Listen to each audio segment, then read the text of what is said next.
कपिल शर्मा आज की तारीख में एक बड़ी शख्सियत है, लेकिन यहाँ तक पहुँचने के लिए उन्होंने लंबा संघर्ष किया है। यही नहीं, एक वक्त ऐसा आया जब वो गहरे डिप्रेशन में थे। उन्हें आत्महत्या तक के ख्याल आते थे।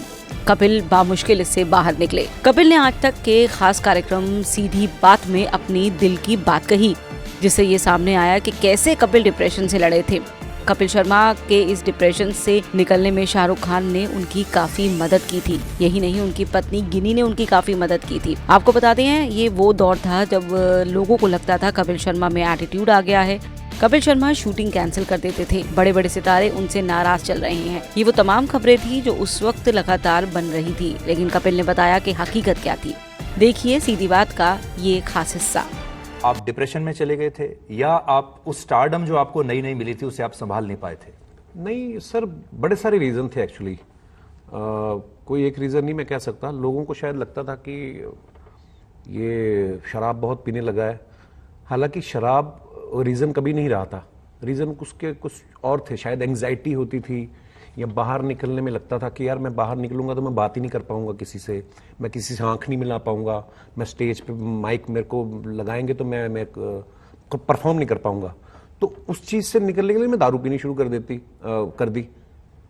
तो जब तक तो रात पी रहे थे आप, ठीक है। फिर एक फेस आ गया कि जब दिन में भी शुरू हो गए, तो जब पी रहे थे तो तब आप कॉन्फिडेंट रहते हो कि यार सब सही है। फिर जब उतरती थी फिर लगता था। तो वो मेरी से जो गलती हुई कि ऑब्वियसली जो आदमी डिप्रेशन से जूझ रहा होता है उसको नहीं पता होता कि आप क्या, ये तो सामने वाले को पता चलता है कि यार आदमी थोड़ा डिप्रेस है। उससे पहले तो हमने वर्ड सुन रखा था, ये डिप्रेस पता नहीं था कि होता क्या है। सो मेरी जो गलती हुई, मैं शायद टेम्परेरी अपने आप को अच्छा फील कराने के लिए पी लेता था। आज भी आपको पता है, जब हम मिले थे तो भाई साहब बात कर रहे थे कि हम एक शो में आए नहीं थे, आज तक का कुछ शो था, तो उस समय फिल्म रिलीज होने वाली थी मेरी। उस समय आप पी के कहीं पड़े थे? हाँ, नहीं, हमने ली मेरिडियन होटल में एक पूरा प्रेस कॉन्फ्रेंस रखा था और मैं ही प्रोड्यूसर था, तो मैंने ही खर्चा किया था ऑब्वियसली, वो होटल का भी सब कुछ। तो कोई आदमी जानबूझ के तो अपना नुकसान करेगा नहीं कि मैंने अगर 10-12 लाख रुपए खर्च करके ऐसा इवेंट बुक किया है तो मैं अपने इवेंट पे ना जाऊं। सो हाँ, उस समय भी ऐसा ही हुआ था। मेरा मन ना करे जाने को। आप मतलब लोगों को कैसे एंटरटेन करोगे अगर आप अंदर से ही वो नहीं हो। सो हाँ, वो फेज था, एक निकल गया, ठीक है। आई थिंक सबकी लाइफ में कुछ ना कुछ ऐसा आता होगा, हमारे भी आया। आपको लगता था आप इस फेज से निकल जाएंगे या उस समय बिल्कुल अंधेरा ही अंधेरा दिखता था? उस समय तो लगता था कि जैसे अब बस खत्म होने वाला काम, और शायद होता ना, बड़ा बड़ा गंदा वाला फेज था। उस समय नहीं लगता था, ऐसे लगता था यार रोज ही ठीक ही नहीं हो रहा ये, है ना। 1 महीना, 2 महीने, 6 महीने, साल, सवा साल, 1.5 साल, तो 1.5-पौने 2 साल के बाद थोड़ा, जब मेरी वाइफ, होने वाली वाइफ, उस समय होने वाली वाइफ थी, वाइफ हमारी शादी नहीं हुई थी, वो मुझे इंडिया से ही बाहर ले गई और यूरोप ले गए घूमने।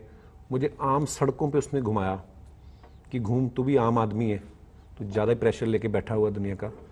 तो सड़कों पे घूमना, फिर मैंने 10-10, 11-11 हज़ार स्टेप्स रोज वॉक करना।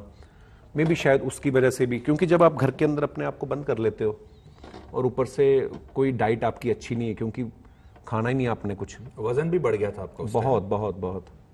तो इससे कम, आज जितना है उससे 20 किलो ज़्यादा था। और आप पी रहे हो, और आप पीने के बाद फिर आपको ये नहीं पता कि आपने ये खाना आपके लिए हेल्दी है या नहीं है। तो वो सब चीज़ें होती थी।